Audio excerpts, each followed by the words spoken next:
बदनापूर तालुक्यातील खासगी दूध डेअऱ्यांवर भेसळयुक्त व दूषित दूध पुरवठ्याचे गंभीर आरोप समोर येत असून या प्रकारामुळे सर्वसामान्य नागरिकांच्या आरोग्यावर मोठा प्रश्नचिन्ह निर्माण झाला आहे.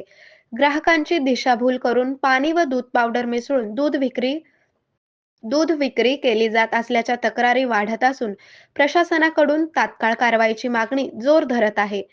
मिळालेल्या माहितीनुसार काही खाजगी डेअऱ्या शेतकऱ्यांकडून गाई व म्हशीचे दूध फॅटनुसार ठराविक दराने खरेदी करतात. मात्र हेच दूध ग्राहकांना विकताना कोणत्याही गुणवत्तेचे निकष न पाळता मनमानी दर आकारले जात असल्याचा आरोप नागरिकांनी केला आहे. याशिवाय अनेक ठिकाणी दूध खरेदी विक्रीची अधिकृत नोंद ठेवली जात नसल्याने व्यवहारातील पारदर्शकतेवरही प्रश्न उपस्थित होत आहेत.